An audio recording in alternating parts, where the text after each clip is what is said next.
Olá pessoal, sejam bem-vindos ao canal Entre Linhas. É o momento de nós explorarmos as entrelinhas da lição da Escola Sabatina. Pessoal, já chegamos aqui no penúltimo tema, onde estamos estudando o Evangelho de Marcos. Hoje nós vamos estudar sobre o julgado e crucificado. Vamos ver os últimos minutos. O capítulo 15 de Marcos vai nos trazer várias histórias sobre o julgamento, a condenação e também o sepultamento do nosso Senhor Jesus. Muitas lições, muitas reflexões profundíssimas para a gente ter nesse tema, pessoal.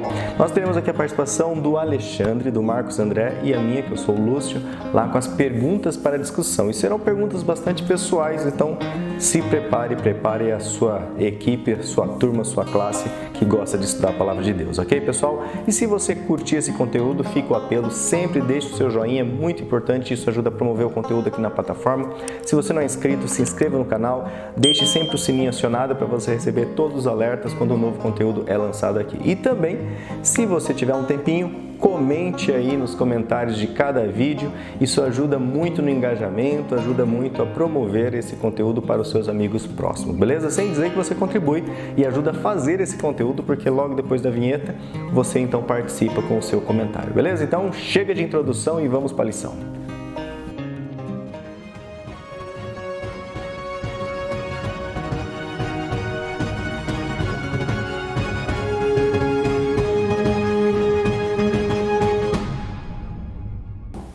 Bom, pessoal, vamos conferir então a sua participação, você que conseguiu deixar um comentário aqui conosco. Nós temos as Olimpíadas, o pódio dos comentários. Os 3 primeiros a comentarem no último vídeo foram a Heloísa, Richard, o José Ivan Machado e também Genésio Mioto. Ó, Genésio Mioto voltando a participar aqui do pódio. José Ivan Machado, acho que é a primeira vez também no pódio. Valeu, pessoal. Vamos ver então o que eles trouxeram para nós de recado aqui. Bom, a Heloísa Richard falou assim: feliz sábado, cheguei ao pódio, hein? Creio eu. Heloísa Richard, professora da Escola Sabatina. Um abraço para você, Heloísa. José Ivan Machado também deixou um feliz sábado aqui no pódio. E o Genésio Mioto: eu tenho aprendido muito com as últimas lições que nós temos estudado.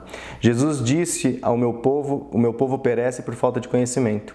Eu queria mudar um pouco essa frase com uma só palavra: o meu povo perece por falta de interesse de conhecimento.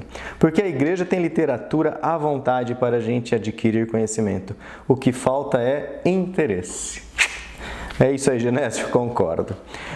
José Nelson Santos Vieira diz assim: boa tarde a todos, feliz sábado e que as bênçãos do Eterno sejam sobre nós e que o Espírito Santo nos guia, né, nessa lição. Isso aí, Jorge Nelson, valeu. Gabriel também deixa aqui, Gabriel, deixa eu só confirmar o sobrenome, Gabriel de Lima, diz assim: breve era aquela época, Naam, há mais de 2024 anos. Sim, foi muito breve.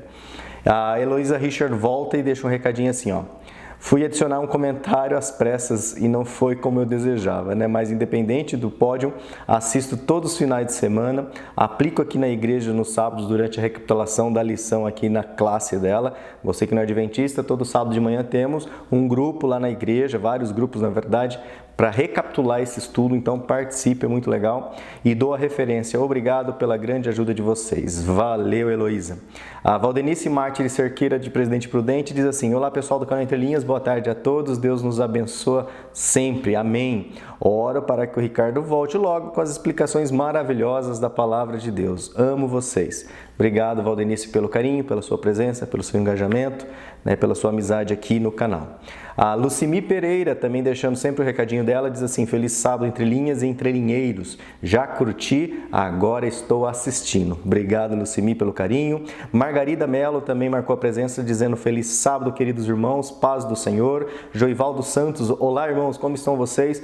Graças a Deus, Joivaldo, estamos bem. Um clima muito seco, como o Brasil inteiro está, né, com alguns focos de incêndio, mas graças a Deus estamos com saúde. e estamos aqui vivos e respirando sem ajuda de aparelhos, tá? Ele continua dizendo assim: liberdade, liberdade, abre as asas sobre nós. 7 de setembro nos lembra que dependemos de Cristo em tudo, pois sem Ele nada podemos fazer. Exatamente, Joivaldo. Jorge Forte 7, está escrito assim, o Jorge acho que é o do Lições Fortes da Bíblia, né, Jorge? Agora deixou até o Jorge aqui. Olá, meus queridos irmãos, feliz sábado, bom estudo a todos e boa semana. No YouTube você pode ter vários canais, pessoal, então dependendo de qual canal você assiste e comenta, às vezes fica um login. E agora ficou o login do Jorge mesmo, não do canal dele. Valeu, Jorge, e esposo da Carmen. Lembrei. Temos aqui também a participação da Natalice Santos Araújo. Feliz e abençoada semana para vocês, meninos. Obrigado aqui por compartilhar conosco os seus conhecimentos. Natalice, é um prazer. Na verdade, não é nem o nosso conhecimento, é o estudo da Palavra de Deus, que é maravilhoso. E é muito gostoso compartilhar com vocês o que nós estudamos. Temos também aqui a participação do nosso amigo que marca presença todos os vídeos aqui, o Engrácia Casimiro Canducha. Ele diz assim: amém. Quando Deus diz, não é porque Ele quer melhor para nós. Deus nos ama demais até para garantir a nossa salvação. Procurou várias maneiras, enviou profetas para nos orientar ou para ilustrar, né? E por fim, Deus teve que encarnar-se para garantir a nossa salvação. Glória seja dada pelo seu amor tão grande e real. E hoje, né, Casimiro, nós vamos ver na lição, né, quão grande foi esse amor. Leda Maria Rigoni. Olá, Leda, comentando conosco aqui. Boa noite, meninos. Abençoada semana a todos os entrelinheiros. Obrigado, Leda, pelo carinho. José Facêncio também falando, passando para desejar mais uma nova semana cheia das bênçãos para todos e dizer duas coisas a mais. Ricardo, tô orando por você. E por último, fui até o final, daqui de Interlagos, da IASD Cidade Dutra. Obrigado, Josefa. E manda um abraço para os irmãos aí da IASD de Interlagos. E o último comentário que nós temos para ler hoje, estou gravando numa quarta-feira, né? Gravando uns dias mais cedo, porque como o Ricardo não pode gravar mais nas sextas, né, nem na quarta, então estamos gravando aqui no dia que a gente consegue. E temos o recadinho aqui da Sandra Bittar. Nós não tivemos ainda mais comentários, mas vamos conferir aqui o que nós já temos. Oi, meninos, tudo bem? Espero que sim. Por aqui nós estamos bem, já adaptados ao horário brasileiro. Já voltou, Sandra? Já está no Brasil de novo? A cada estudo da Bíblia de forma mais aprofundada, nos permitindo meditar, refletir, cada versículo, cada capítulo nos torna cada vez mais próximos de Cristo. O que dizer então nos momentos finais de Cristo aqui na Terra? É impossível não experienciar, vivenciar, mesmo que de forma superficial, a gama de sentimentos e de emoções que as Escrituras nos encaminham. A fala de Cristo em não seja feita o que eu quero, não seja feito o que eu quero, mas sim o que tu queres, é inimaginável o que Cristo sentia. Como já mencionei em outras oportunidades, eu li um livro de ficção científica que detalha minuciosamente algumas semanas antes da crucificação e os 40 dias depois da ressurreição e a ascensão de Cristo. São momentos que nos deixam sem palavras, perplexos, nos proporcionando conhecimento para reflexão e meditação. Jesus chama pelo Pai, Jesus chama pelo Pai, Jesus se sente sozinho, Jesus suou sangue. A fisiologia no processo de suar sangue sugere que o estresse e as reações involuntárias do sistema nervoso causam suor sangrento. O sangramento ocorre quando pequenos vasos sanguíneos se rompem. Tal fato pode demonstrar o quanto Jesus estava triste diante de um sofrimento extremo por saber o que estava prestes a acontecer. Mas mesmo assim se entrega 100% ao Pai, diz aqui a Sandra Bittar. E ela pergunta: quantas e quantas vezes nos sentimos sozinhos? Jesus nos mostra que confiar 100% em Deus no plano da salvação é a nossa única e a grande esperança. Olhar para Cristo, buscar a Cristo, viver em Cristo é tudo. Hashtag fui até o final e hashtag onde está o Ricardo. Já vai começar a hashtag onde está o Ricardo. E ela finaliza dizendo assim: muito feliz e agradecida de estar aqui com vocês estudando as Escrituras. Deus abençoe sempre, grande abraço. Obrigado, Sandra Bittar, pelo carinho, pela companhia, pelo comentário, e que bom que está tudo bem com vocês. Valeu, pessoal, fica aí o incentivo, deixe seu recadinho, né? Na medida do possível a gente vai conseguir gravar aqui, lembrando que eu tô lendo os comentários agora às quartas-feiras, então tem que comentar antes, né, de quarta-feira, beleza? Bom, vamos ao que interessa, né, pessoal? Que lição solene será essa com o Ricardo, sem o Ricardo, desculpa, mas com o Alexandre, com o Marcos, André aí, nós vamos aprender muitas coisas, então que Deus nos ilumine nesse momento, para que cada palavra, cada passagem, né, seja impressa assim dentro de nós, para que nós possamos, como a Sandra sugere, experimentarmos um pouco desse sentimento que foi experimentado por Jesus. Vamos clamar a Deus nesse momento, através de uma oração? Oremos. Santo Deus, nosso Pai, nosso Criador, nesse momento, ó Pai, vamos recorrer aqui à Tua Sagrada Palavra, vamos ler as passagens relatadas em Marcos e discutiremos aqui, Senhor, momentos, conceitos, sentimentos, situações, que cada palavra, cada pensamento, que eles sejam fixados em nossa mente e que nós possamos, ó Pai, reproduzir frutos do Espírito, frutos que possam, ó Pai, alimentar outras pessoas espiritualmente. Por favor, nos use neste momento. Humildemente nós lhe pedimos, não porque merecemos, mas unicamente nos méritos de Cristo Jesus. Amém. Então, chega aí, Alexandre, agora é com você. Olá, pessoal do canal Entre Linhas, uma alegria e uma satisfação para mim estar aqui para partilharmos mais uma lição da Escola Sabatina, lição de número 12, julgado e crucificado, e aliás, que lição! Eu diria que qualquer comentário ele é absolutamente desnecessário à luz do texto bíblico. O texto é fortíssimo, é dramático, é belíssimo, é emocionante. Acredito que você, se já estudou, se emocionou enquanto estudou, se vai estudar, vai se emocionar enquanto estudar. Não precisava do texto da lição. Essa é a verdade. A Bíblia já bastava.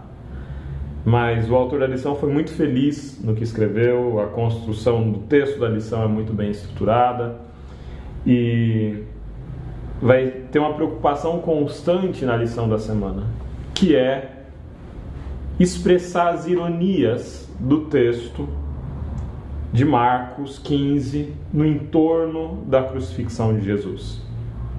É um momento recheado de dor, é um momento recheado de sofrimento e é um texto recheado de ironias. Na lição de sábado, o autor vem falando de 3 características da ironia. Primeiro, ela sempre tem 2 níveis de significado. Um que está aparente e outro que está subjacente, que está atrás. O segundo ponto é que esses 2 níveis de significado eles sempre contrastam entre si ou estão em conflito.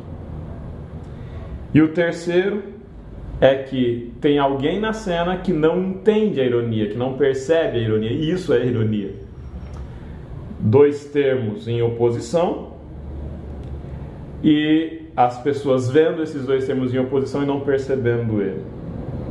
Aqui tem uma lista de ironias, né, na lição de sábado. Começa com Pilatos perguntando para Jesus se ele era o rei dos judeus. Passa pelos soldados zombadores, a inscrição acima da cruz, a zombaria dos líderes religiosos e, por fim, a figura de José de Arimateia. Um conjunto de ironias.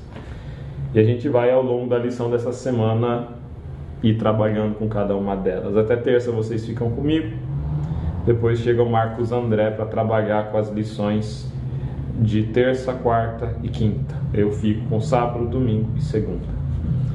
Começando pelo verso para memorizar, por volta das 3 horas da tarde, Jesus bradou em alta voz, Eloi, Eloi, lama sabachthani, que significa Deus meu, por que me abandonaste? Esse texto vai ser melhor trabalhado lá na lição de quarta-feira pelo Marcos André. Mas é a única frase visível em Marcos de Jesus na cruz. Nós sabemos pelos outros textos que ele disse mais coisas, quando ele encomenda a sua mãe ao seu discípulo, quando ele perdoa o ladrão na cruz, mas em Marcos esse é o texto presente na cruz. A única fala de Jesus na cruz. A lição de domingo começa no julgamento de Pilatos. E aí, lembrando a continuidade da lição da semana passada, nós já vimos Jesus sendo capturado no Getsemane, antes disso fazendo a ceia, né? Depois indo para o Getsemane, orando, vendo seus discípulos dormirem, sendo traído por Judas, sendo aprisionado, levado para o Sinédrio para ser julgado pelos judeus, levado agora para Pilatos, o governador romano da Judéia. O texto de Marcos 15, 1 até 15, tem a cena ali de Pilatos interrogando Jesus. Enquanto Pilatos interroga Jesus, pergunta textualmente se Jesus é o rei dos judeus. Jesus responde, né? Você é quem fala. Os sacerdotes acusam constantemente Jesus. A primeira ironia que eu percebo aqui nem é aquela que o autor da lição percebe, mas é de que todos julgam Jesus, mas que ao julgarem Jesus estão julgando a si mesmos. O ato de julgar Jesus é o que traz condenação para eles todos. Isso é uma ironia. Eles julgam a Jesus e são eles quem são condenados. Outra ironia visível é que Pilatos condena os fariseus antes de condenar Jesus. Porque ele percebe que os fariseus agiam por inveja, por ciúme, por cobiça. Ele percebe as más intenções dos fariseus. É Jesus quem é acusado por os fariseus. Mas nas acusações sobre Jesus, os fariseus acusam a si mesmos. Outra ironia é que quem tenta salvar Jesus de alguma forma é o ímpio governador romano Pilatos. Pilatos tenta manipular o processo aqui para que Jesus seja perdoado. Enquanto aqueles que deveriam defender a Jesus, exaltar Jesus como rei e Messias, queriam crucificá-lo, o governador ímpio romano, mau, Pilatos, queria salvar Jesus. Que ironia! Enquanto eu lia o texto, eu não parava de pensar. Os adventistas, né? Ficam procurando e esperando perseguição, oposição, violência que virá dos não adventistas, né? O cristão espera que a violência venha do não cristão, do ímpio. Você já parou para pensar que talvez a denúncia, a violência e a perseguição pode vir do lugar que você menos espera? Quando se trata de Jesus aqui, quem tentava salvar ele era o governador romano. Quem tentava condenar ele eram os sacerdotes. Que ironia! Outra ironia daqui é que é oferecido para o povo dois tipos de Messias: Barrabás ou Jesus. Barrabás, ele era aqui um tipo de Messias. Por que um tipo de Messias? Porque Barrabás, ele havia sido preso não por ser ladrão. Barrabás havia sido preso por crime de sedição contra Roma. Ele havia assassinado alguém num ato de sedição contra Roma. Barrabás, ele defendia a revolta contra os romanos. Barrabás defendia a violência contra os romanos como solução. A revolta e a independência do Israel. Um Estado independente, soberano de judeus contra o Império Romano de então. E é oferecido para o povo uma escolha. E nessa escolha, Pilatos fala ainda: vocês querem o rei dos judeus? Jesus, mais uma vez uma ironia, ele fala que Jesus é o rei dos judeus de tom jocoso, mas Jesus era o rei dele, inclusive. E ele pergunta: pô, vocês querem Jesus ou vocês querem Barrabás? Vocês querem o Messias que prega a paz ou vocês querem o Messias que prega a violência? Vocês querem como caminho para o futuro de Israel a paz ou a violência? E o que o povo de Israel pediu então? Dê-nos Barrabás. Dê-nos a violência. Nós queremos a violência, nós queremos o caminho da violência, nós queremos aquele que foi preso por matar em sedição contra Roma. É esse Messias que a gente quer. Esse Messias que cola a orelha do servo do sacerdote, esse Messias que cura, esse Messias que perdoa, esse Messias que fala de amor, esse a gente não quer. A gente quer o Messias da violência. É irônico porque alguns anos depois, esse Messias da violência representa, a escolha pela violência, não na pessoa do Barrabás, mas no projeto que Barrabás representava.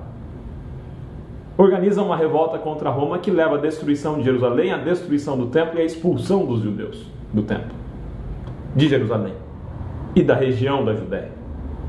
Eles vão ser dispersos por dentro do Império Romano, depois que Jerusalém é arrasada. Ao escolher a violência, ao escolher o Messias da violência, o povo traça o caminho que leva para a sua própria destruição e dispersão. Um conjunto de ironias. Chegamos à lição de segunda-feira. Não é ainda o ponto auge da cena. Eu diria que o ponto auge está lá na crucifixão de Jesus, na morte de Jesus, na lição de terça. Mas na lição de segunda-feira, Jesus é entregue ali em Marcos 15, versículo 15 a 20. Jesus é entregue aos soldados romanos. E agora, entregue aos soldados, Jesus é coroado. Jesus recebe uma coroa de espinhos. Jesus recebe vestes reais. Ele é vestido de púrpura. Jesus é adorado. Os soldados se ajoelham diante dele e o adoram. Só que tudo isso é feito com ironia. Tudo isso é feito para machucar, é feito para ferir, é feito para humilhar, é feito como um ato de violência contra o Cristo. A ironia, ela salta aos olhos. Aqueles que zombavam de Jesus chamando ele de rei, que colocavam uma coroa de espinhos e o chamavam de rei, aqueles que o vestiam de púrpura e o chamavam de rei, que se ajoelham diante dele e o adoram, o chamam de rei, fazem isso para humilhá-lo. Mas mal sabem eles, fazem isso diante do único e verdadeiro Rei do Universo. Fazem isso diante do Messias. Jesus era digno de toda adoração. Jesus era digno da mais gloriosa coroa e das mais puras vestes. A ironia é evidente. A cena segue. Vocês vão agora acompanhar com Marcos André a lição de terça-feira. Estamos chegando no auge. Caminhamos na Via Crucis. Saímos da tortura romana pelos soldados e essa tortura segue pela caminhada até o Calvário. Vocês seguem com Marcos, eu fico por aqui. A gente se vê na semana que vem para a última lição do trimestre. Porque Jesus morre, mas a história dele não termina em morte, termina em ressurreição. Um abraço para todos, até a próxima semana e tchau, tchau. Obrigado, Alexandre. Muito obrigado também a você que nos acompanha através do canal Entre Linhas. Agora vamos dar continuidade ao estudo da lição. Na lição de terça-feira nós temos o título Crucifixão. E aqui o autor nos pergunta: que ironia terrível e dolorosa ocorreu nessa passagem? Bom, aqui a passagem que ele nos pede para ler é Marcos capítulo 15, versos 21 a 38. Essa passagem ela narra desde o momento em que Simão, o Cirineu, ajudou Jesus a carregar a cruz, ele foi obrigado a carregar a cruz para Jesus, até o momento da morte de Jesus, quando rasga-se o véu do santuário.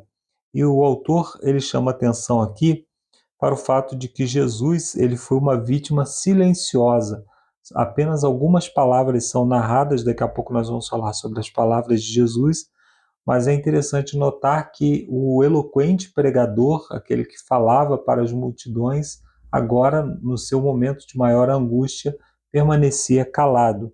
Em seguida, diz que ele era controlado por outras pessoas, o exército romano conduzia Jesus. Então, o rei do universo, aquele que governa todas as coisas, estava sendo controlado por um grupo de ímpios, por um grupo de pessoas maldosas. Então, até a prisão de Jesus, ele realizou muitas ações. Agora, ele era vítima das ações humanas. Embora fosse um pregador robusto, acostumado ao trabalho, acostumado a caminhar longas distâncias, mas Jesus estava muito abatido, ele estava sendo torturado, ele perdeu muito sangue, ele estava com fome, passou a noite toda sendo interrogado, além do sofrimento espiritual que ele estava passando, ele sentia a ausência do Pai, né? Então é importante notar isso também. Ele havia sido espancado, como o autor diz aqui, né? Então isso o enfraqueceu. E então um desconhecido teve que carregar a sua cruz, no caso Simão, o Cirineu. Então aquele que auxiliou a tantas pessoas agora necessitou do auxílio de alguém. O autor ainda destaca aqui sobre as vestes de Jesus que foram retiradas e sorteadas ali, aquele que morria para nos vestir com a sua justiça, agora estava nu, estava desprovido das suas roupas. E isso cumpre o Salmo 22, verso 18. O autor destaca aqui que isso já estava profetizado, que as suas vestes seriam sorteadas entre os ímpios, né? E aí o autor fala também dos pregos que foram colocados nas suas mãos, segundo ele, em hebraico e em grego, a palavra traduzida como mão pode se referir tanto à mão quanto ao antebraço. Então, provavelmente, os pregos que foram cravados nas mãos de Jesus devem ter sido cravados na altura do pulso, que é uma região que, segundo o autor, aqui é pouco vascularizada, portanto, não sangra muito, mas é muito dolorosa, né? Tem muitos nervos, a gente pode sentir que realmente essa área é uma área com muitos nervos. E então isso causa uma dor terrível.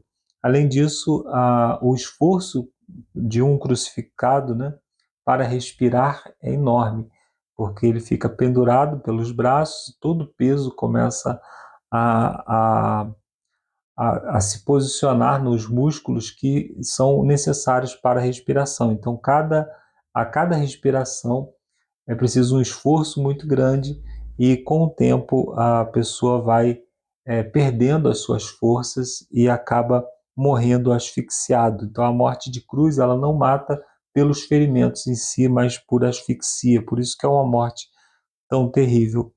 Jesus, então, foi zombado e humilhado.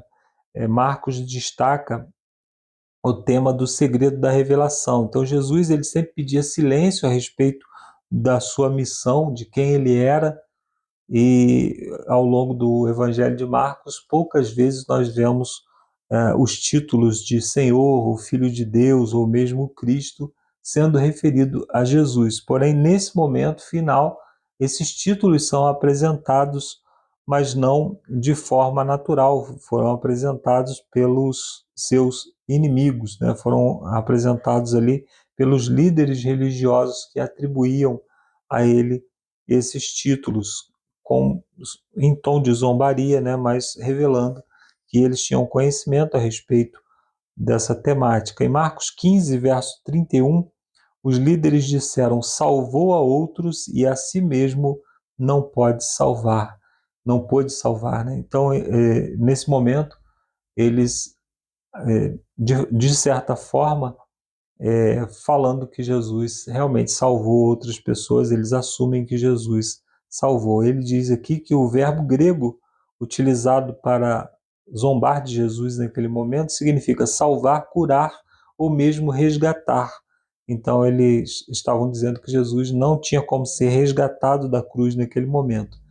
Então, ironicamente, eles estavam admitindo que Jesus tinha salvado outras pessoas, que Jesus era realmente um salvador, mas, ou seja, reconheciam as obras dele, as boas obras dele, mesmo assim maquinaram para que ele pudesse estar ali naquele momento, para que ele pudesse ser crucificado. Aí em João, no capítulo 1, verso 1 a 3, fala sobre Jesus como Deus, né? No princípio era o Verbo estava com Deus e o Verbo era Deus. Ele fez todas as coisas, tudo foi criado por meio dele. E aí o autor nos pergunta, pensando nesse texto, o que a morte de Cristo significa para você?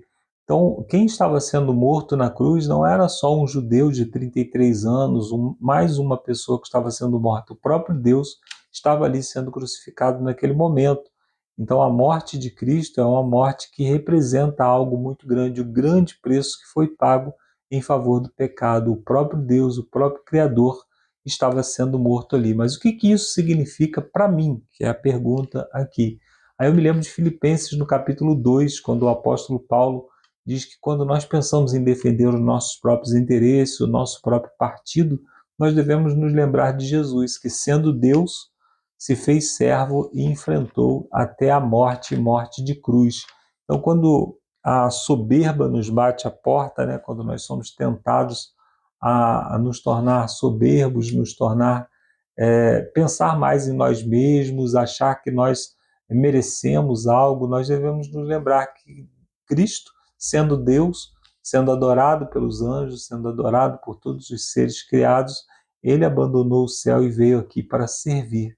Então, o que nos custa servir ao próximo, servir ao que é necessitado, ou nos humilhar em algum momento quando é necessário para que o evangelho seja exaltado, né? Então, é o que o apóstolo Paulo fala, né? Por que vocês querem se exaltar?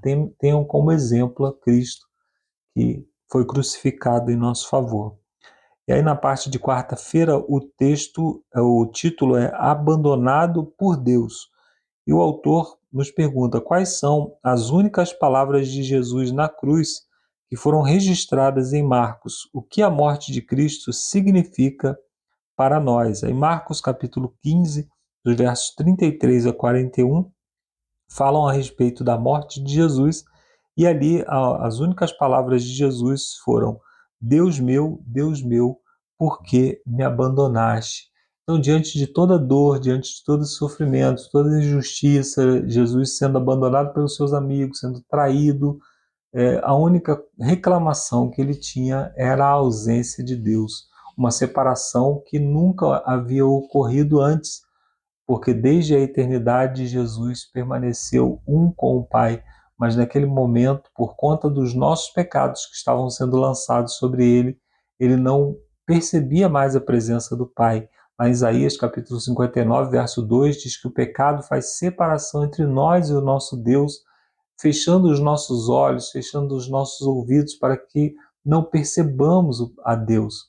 Então a mesma coisa estava acontecendo com Jesus, ele não percebia a presença de Deus naquele momento. E aqui o autor nos lembra que Marcos apresenta a cruz como um lugar de profundas trevas, né? Então uma escuridão sobrenatural desceu sobre o Calvário naquela sexta-feira. É interessante notar que no Antigo Testamento, quando Deus se apresentava, uma nuvem de escuridão cobria o local para que a glória dele não fulminasse as pessoas ali. Então, essa escuridão sobrenatural sobre a qual a Bíblia fala e o autor se refere aqui, provavelmente é a presença de Deus naquele lugar. Apesar de Jesus não perceber a presença de Deus, é muito provável que Deus estivesse ali ocultando a sua glória na escuridão para que ele pudesse presenciar aquela cena do seu filho. As palavras de Jesus na cruz são chamadas de clamor do abandono. Então Cristo orou clamando a Deus, perguntando por que o havia abandonado. Ele estava citando o Salmo 22, verso 1.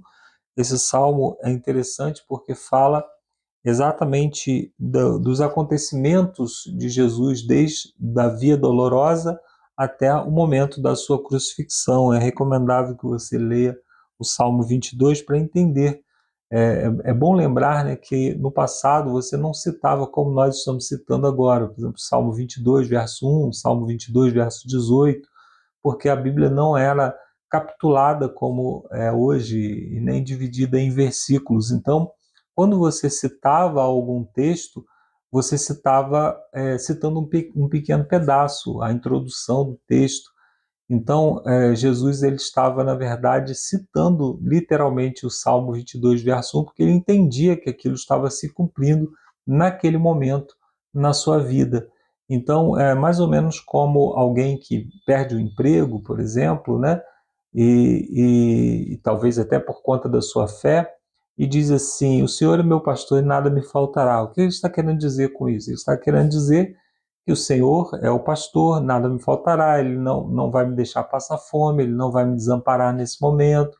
Então, a frase, o Senhor é meu pastor e nada me faltará, ela vem com todo o contexto do Salmo 23, que é um salmo que fala a respeito do cuidado de Deus, do amparo de Deus com as suas ovelhas, como um pastor que ampara as suas ovelhas. A mesma coisa estava acontecendo aqui. Jesus estava citando o Salmo 22, apenas um pequeno trecho, mas na verdade ele citava todo o Salmo 22 com todas as profecias que nós podemos encontrar ali. E aí Marcos, então, no capítulo 15, versos 24 e 29, indica que as escrituras estavam se cumprindo com a morte de Jesus. Então ele faz referência ao Salmo nessa passagem, mostrando que realmente Jesus estava, que as profecias, né, a respeito de Jesus estavam se cumprindo, ou a respeito do Messias, né, estavam se cumprindo em Jesus. Então, outro fato interessante é que os ímpios que ali estavam agindo por conta própria, eles cumpriam aquilo que Deus havia determinado para Jesus, para o Messias, né?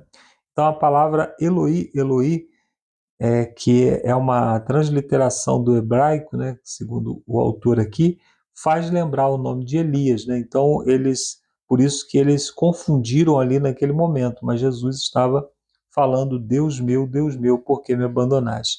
E aí o autor faz aqui um paralelo entre o batismo de Jesus e a cruz. Ele diz que no batismo João batizou Jesus e na cruz Jesus também foi batizado, como ele disse, né, em Marcos 10, verso 38, que ele estava prestes a ser batizado em um batismo, falando da cruz.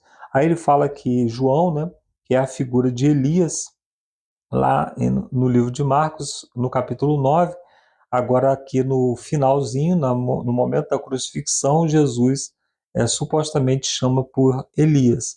Os céus se rasgaram para que o Espírito descesse sobre ele e agora o véu do santuário se rasga.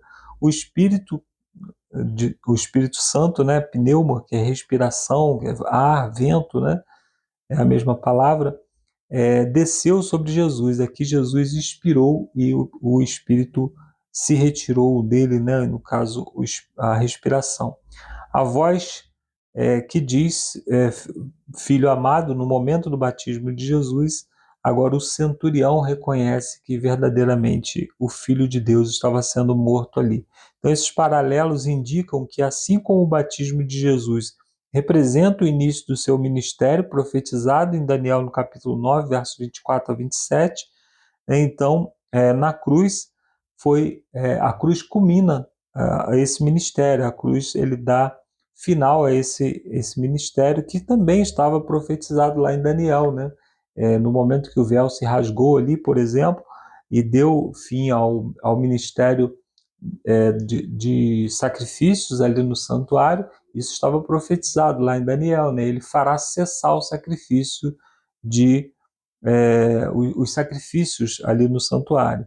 Então, esse findar dos sacrifícios é interessante a gente pensar sobre isso, porque os sacrifícios eles continuaram acontecendo até o ano 70, quando finalmente o santuário foi destruído pelo exército romano.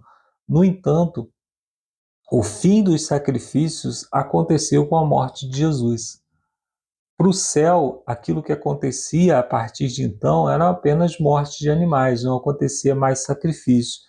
Então nós precisamos observar que mesmo aqueles que iriam até ali, com sinceridade, não faziam mais sacrifício. Então uma religião sincera ela tem pouco significado se ela não está de acordo com a vontade de Deus, se ela não cumpre com obediência aquilo que Deus determina, né?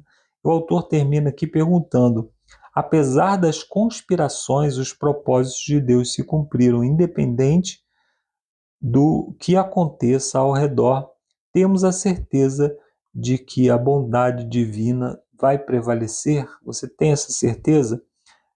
Por que o bem ainda existe, né? O mal deveria ter dominado todas as coisas, porque o mal ele tem muito mais ferramentas para vencer, né? O bem ele só pode usar da verdade, ele só pode lançar mão daquilo que é reto, daquilo que é correto, mas o mal ele pode lançar mão de todos os artifícios. Então, na teoria, o mal deveria estar vencendo. Então, por que existem pessoas boas? Por que a maioria das pessoas tem bons propósitos? Às vezes, quando nós olhamos para o mundo, parece que o mal está vencendo, mas não. A maioria das pessoas ainda é uma pessoa boa, ainda tem bons propósitos, ainda deseja fazer o bem, porque Deus ainda continua no controle da história desse mundo. O Espírito Santo ainda está operando no nosso coração. Sem mim nada podeis fazer. Então, tudo que nós fazemos de bom vem de Deus. Toda obra boa que nós vemos nesse mundo vem de Deus, independente se ela é feita por um ímpio ou se é feita por uma pessoa que serve ao Senhor.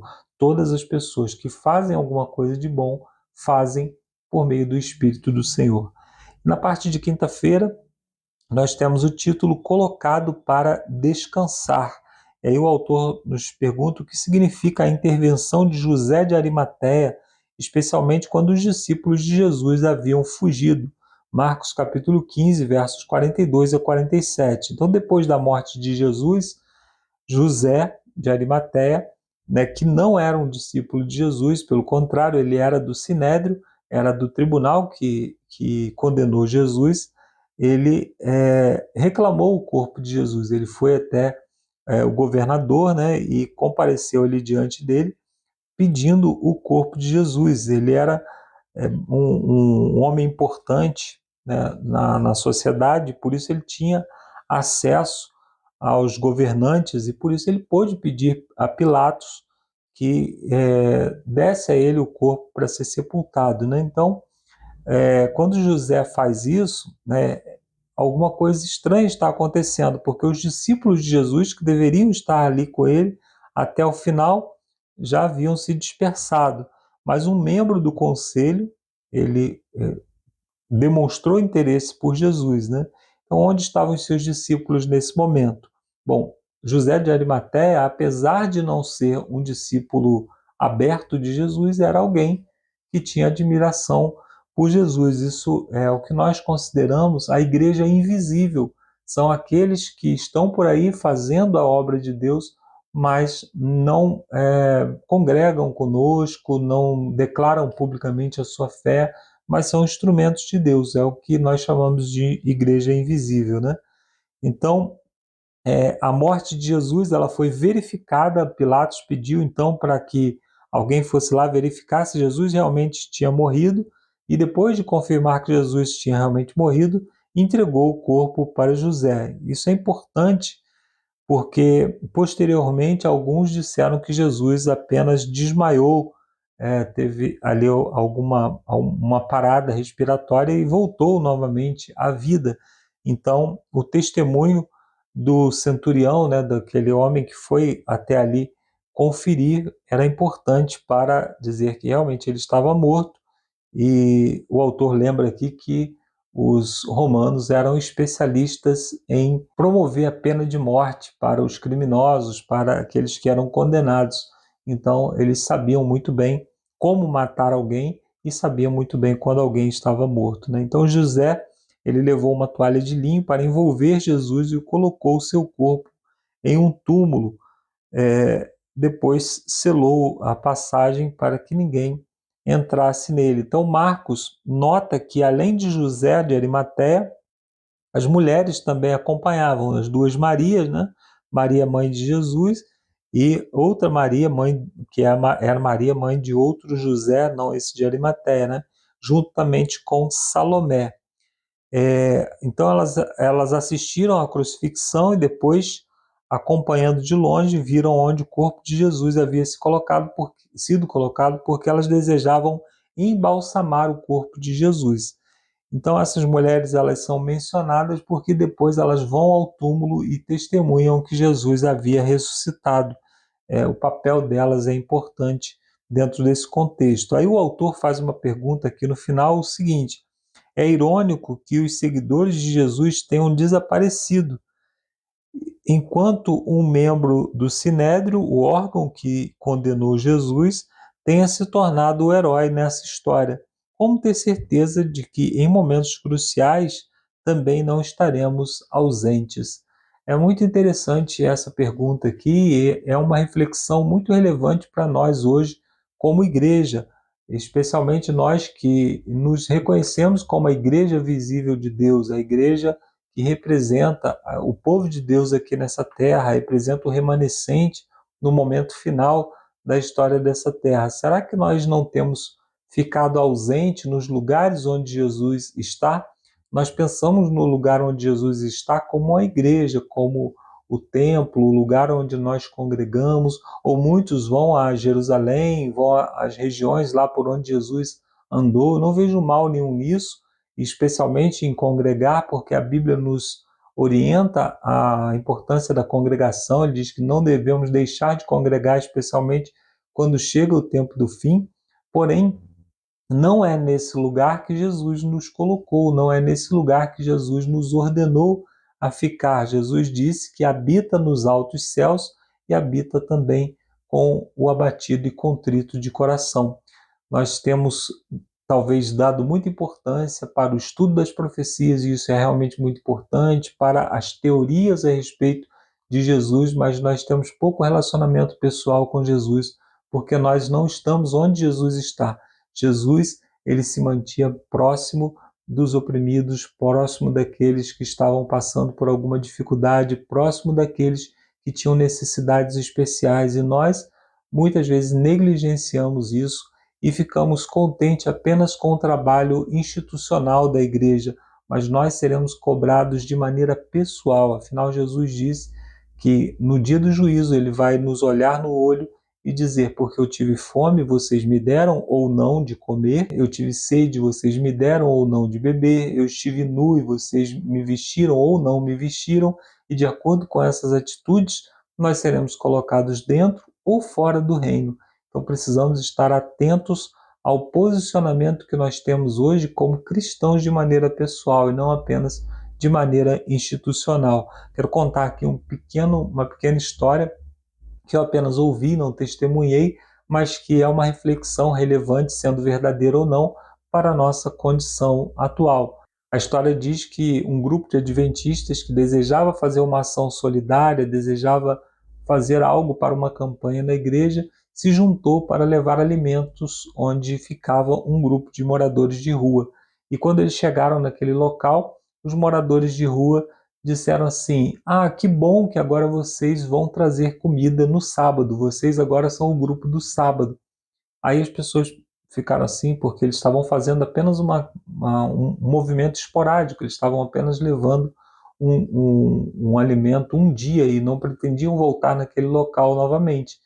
E aí aquele grupo disse: não, porque na segunda tem os batistas, na terça vem o pessoal da Assembleia de Deus, na quarta-feira vem os espíritas, na quinta e assim por diante, e ninguém vinha trazer comida para a gente no sábado. Então nós entendemos que agora vocês é que vão trazer comida para a gente no sábado. E na verdade o sábado não tinha ninguém para atender, porque o povo do sábado estava mais preocupado com outras coisas, mais preocupado consigo mesmo do que com o grupo dos necessitados. Então, se nós queremos estar onde Jesus está, nós precisamos abrir mais como igreja e como pessoas os nossos olhos para os necessitados. Que Deus nos abençoe e que possamos estar com Jesus até o momento final para sermos contados entre aqueles que foram aprovados por Jesus no juízo, porque deram de comer, porque deram de beber e porque vestiram quando ele estava necessitado. Termino aqui essa minha participação e agora você fica com o Lúcio com as perguntas de sexta-feira. Um abraço, até a semana que vem e agora é com você, Lúcio. Valeu, Marcos. Valeu, Alexandre.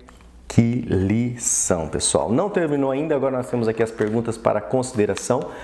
Novamente, são perguntas pessoais, né? Algumas retóricas, né? Só para confirmação de conceito, mas é importante aqui que você participe. Hashtag fui até o final, fui até as perguntas. Melhor ainda, fui até a figurinha lá no final. Beleza? Vamos começar então. A primeira pergunta diz assim, qualquer teologia que diminua o papel central da substituição e da morte de Cristo em nosso lugar, recebendo em si mesmo a penalidade pelos pecados, é uma falsa teologia. E aí ele pergunta se nós concordamos com isso, ou seja, se qualquer coisa que tenta substituir, né, o papel que Cristo desempenhou na nossa salvação, se há alguma outra coisa que possa, né, cumprir com esse papel, né, se há simpatia, se há outras pessoas mais santas que nós que podem fazer isso, se algum rito, né, talvez uma cerimônia possa apagar o nosso pecado, pessoal. O que vocês acham? Né? Quão maligna é essa ideia, esse pensamento de que nós podemos sim nos livrar do pecado, né? Como foi colocado nos comentários, sem Cristo não somos nada. Precisamos de Cristo para tudo. E é só quando você tem essa consciência que você percebe quão miserável nós somos, quão pecadores naturalmente, não adianta, né? Nós, para pecar, nós somos assim, voluntários, naturais, inconsequentes, né? Já para fazer o bem, já é algo assim mais racional, algo que você pensa, algo que você, né, reflete vindo de Cristo, não é de você. Então, assim, qualquer coisa que tente interferir nesse plano que Deus criou, que nós vamos inclusive entendê-lo melhor só lá no céu, quando Jesus mesmo explicar para nós, né, que antes da fundação do mundo o plano da salvação já estava traçado, né, e Jesus veio cumprir, lembrando sempre, né, quando quem está começando a estudar a Bíblia, lembrando sempre que Jesus tinha sim a opção de simplesmente não cumprir esse plano, mas como nós já estudamos, né, seja feito conforme a tua vontade, na lição passada, pessoal. E ele se submeteu e hoje nós vimos, né, aí com o tema de hoje, como ele se comportou diante da morte. E morte de cruz pelos pecados. Não é a morte, não é só um sacrifício, não é só uma tortura, não. Ele suou sangue, pessoal. Mas vamos lá, pessoal. Então, claro, né, nós concordamos que qualquer coisa que se coloque no lugar da morte de Cristo, eu acho, já coloco aqui, é diabólico. 2. Quem ou que seria o Barrabás de hoje, pedido em lugar de Jesus? Boa pergunta aí para nós, hein, pessoal? Quem você acha que hoje seria o Barrabás? Preparando essa pergunta, né, me veio muito como hoje, diante lá, né, quando nós estudamos, diante do Sinédrio, estava lá Barrabás e Jesus, e a multidão, diante da multidão, né? E hoje, o que está diante de nós, sabe? Observando as redes sociais, é como você tem focado, né? Você olha mais para Barrabás ou você olha para Jesus, sabe? E ao preparar isso, eu vejo que nós cristãos, não quero nem falar dos outros, porque os outros deixam lá, né? Mas nós cristãos temos olhado muito para os nossos Barrabáses, tá? E o que é os nossos Barrabáses, né? A gente prefere que político seja solto, que político mentiroso, né, seja idolatrado, seja o nosso Messias. Nós queremos que juízes nos salvam, quer dizer, nós queremos que o mundo resolva o nosso problema. E nós sabemos que esse mundo jaz no maligno. Então, assim, me dá uma tristeza de ver assim quão empenhados são muitos irmãos em ficar defendendo o político, mas ao mesmo tempo não defendem a Cristo.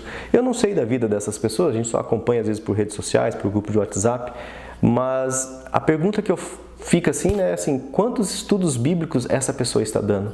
Para ela ter tanta desenvoltura, tanta articulação verbal diante de situações políticas e bíblicas também, mas quanto do tempo dela está sendo doado para que ela pregue o evangelho desse Cristo? Então, assim, eu vejo que hoje muitos de nós ainda estamos solte Barrabás. Muitos, gastando tempo e focado em soltar os Barrabáses e não em Cristo Jesus. Então, Pense aí nas suas redes sociais, mais uma vez, vou ser repetitivo, mas mais uma vez, olhe nas suas redes sociais. Tem mais palavras solte Barrabás ou solte Jesus? Pense aí, pessoal, faça uma autorreflexão. Essas perguntas é para você e para mim, tá? Pergunta 3, pessoal. O que a história de José de Arimateia nos ensina sobre não julgar pelas aparências? Marcos relata que José de Arimateia era um ilustre membro do Sinédrio, né? Uma pessoa importante. Mas é importante que lá no verso também diz que ele era alguém que aguardava o reino de Deus. Importante, ilustre, mas, como diz o hino, né? Com os pés na terra, os olhos dele estavam no céu, pessoal. Então, nós não devemos julgar pela aparência. Ao contrário, a gente tem que pregar o evangelho a todos, né? Abro parênteses aqui para falar de uma iniciativa muito bonita que está tendo aqui na Igreja Central de Campo Mourão, na verdade no distrito aqui de Campo Mourão, né? Algumas irmãs do Ministério da Mulher se uniram, estão fazendo um curso de culinária saudável.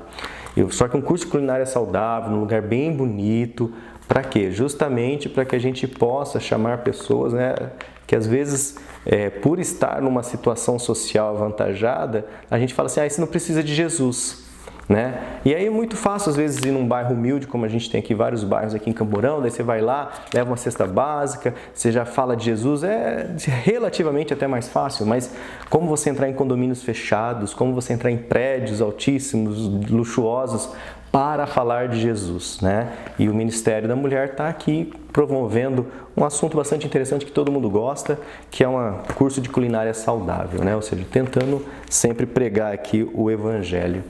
Porque nós não devemos julgar pelas aparências das pessoas. Nós devemos pregar o Evangelho para todos, irmãos. Então, né, o que a história de José de Arimateia nos ensina, né, sobre não julgar pelas aparências, vimos que ele, na verdade, estava inclusive cumprindo, né, a profecia que está lá em Isaías 53, onde ele seria sepultado com os ricos, né, como um rico. E realmente ele foi sepultado num sepulcro virgem, né, esculpido numa rocha, né, coisa que somente naquela época pessoas ricas, né, tinham condições de fazer isso. E de certa forma, José de Arimateia foi usado para cumprir essa profecia de Isaías 53. Um ilustre membro do Sinédrio. E a última pergunta, você conseguiria ensinar Daniel 9, 24, 27? Isso é importante. A profecia de Daniel 9, 24, 27 vem falando sobre as 70 semanas, né? 7 semanas, 62 semanas, e aí depois tem a aliança de 7 semanas que foi feita com o povo, né? Como a profecia foi dada para Daniel, para o seu povo, povo israelita, povo judeu aí, né? Que é a etnia de Daniel. E a pergunta vem dizendo, você conseguiria ensinar, né, essas profecias? Olha, irmãos, claro, né, pegando um material, pegando uma referência, uns gráficos, né, até estava vendo um gráfico para colocar aqui, mas não é necessário, né? Você consegue ver desde do decreto de Artaxerxes para a reedificação, aí tem lá 7 semanas, em 409 há realmente a construção, né, o ano do jubileu lá, a construção de Jerusalém, o término, e aí depois nós temos 62 semanas onde começa o ministério de Cristo por volta do ano 27, né, dessa nossa era. Então assim, você começa a perceber que aí Jesus trabalhou aí nesse mundo, sobre esse mundo 3 anos e meio, que são metade de uma semana, né, 3 dias e meio, cada dia para um ano, né, e depois da morte de Cristo, 3 anos e meio, vem o chamado de Paulo, né? Vem o apedrejamento de Estevão, onde encerra-se as 70 semanas sobre o seu povo. Então é importante talvez saber essa profecia, porque como Marcos já tem trazido aqui nas falas dele, muitas coisas podem ser rebatidas na palavra de Deus, como sendo um livro cultural, um livro com as suas histórias, né, com o seu folclore cultural daquele povo, né, na academia nós somos questionados sobre isso, beleza, não tem o que falar, realmente, o livro é um livro, como qualquer outro livro, teoricamente. Mas quando você vem rebuscar a profecia, aí você fala, não é qualquer livro, né, ou seja, tudo que está escrito anos antes vão se cumprindo exatamente conforme a profecia. Então, o Marcos sempre tem trazido para nós, né, na reflexão, como isso fortalece a nossa fé. E aí isso é importante? Penso que sim. É importante porque nós podemos estudar, inclusive em Mateus 24, assim, há vários falsos profetas, historicamente falando, né? Até o Alexandre já trouxe isso no canal. Vários outros messias apareceram na mesma época, depois, antes, mas por que eles não se consolidaram? Por que eles não foram para frente, não desenvolveram? Por que Jesus Cristo, sim, este marcou, né, toda a era humana? Então há uma diferença, né, porque tivemos outras tentativas de messias. É importante a gente saber essas coisas, principalmente para quem trabalha com pessoas um pouco mais estudadas, que têm um nível intelectual às vezes mais apurado, questionador, científico. Você precisa, né, de certa forma, não para, como eu vou dizer assim, não para sobrepor a ele, para dizer, ó, estou no seu nível, mas no sentido assim, essas pessoas elas têm sede de conhecer isso. Então elas querem saber dentro do jogo de linguagem, né, dela, se a Bíblia fala alguma coisa sobre isso, o que nós temos para oferecer para ela, o que a palavra de Deus tem. E aí você pega e fala assim, ó, tem a profecia dele. Interessante. Beleza, pessoal? Então, valeu aí pela companhia. Não esqueça, hashtag fui até as perguntas, hashtag fui até o final. E no próximo vídeo, pessoal, nós vamos encerrar aqui o estudo de Marcos, mas não fique triste, nós vamos iniciar agora um estudo sobre o Evangelho de João. Vamos pegar mais um livro, capítulo a capítulo, e vamos estudá-lo e ver muitos detalhes, né, que João traz aqui sobre alguns relatos que em outros evangelhos não aparecem. Beleza, pessoal? Na 13ª lição, veremos o Senhor ressuscitado e aí encerraremos essa série. Beleza? Obrigado pela sua companhia até aqui, mas antes de nos despedirmos, peço que você reverentemente busque o Senhor numa palavra de oração aqui comigo, me acompanhe. Santo Deus, nosso Criador e agora estudado, Pai, nosso Redentor, nosso Salvador, substituto, Pai, pelo nosso pecado, pela nossa morte que nós merecíamos, Pai. Muito obrigado porque o Teu amor foi tão grande, vendo o passado, o presente e o futuro naquele momento de pessoas que iriam Te aceitar. Muito obrigado porque hoje nós temos essa oportunidade de aceitar a Ti e clamar a Ti diariamente uma transformação. Nos ajude, Senhor, a mantermos o foco, Pai, em Ti, na Tua salvação, no Teu ministério. E nos ajude a nos desligarmos um pouquinho, Pai, das coisas desse mundo. O mundo está ficando louco, o nosso país está ficando louco, todas as coisas estão ficando loucas, mas que nós possamos, ó Pai, manter a sanidade mental, pensando em Ti, seguindo os Teus propósitos em nossas vidas. Em nome de Jesus oramos. Amém. Então, pessoal, até o último vídeo dessa série, se Deus quiser. Fiquem com Deus. Até lá. Tchau, tchau.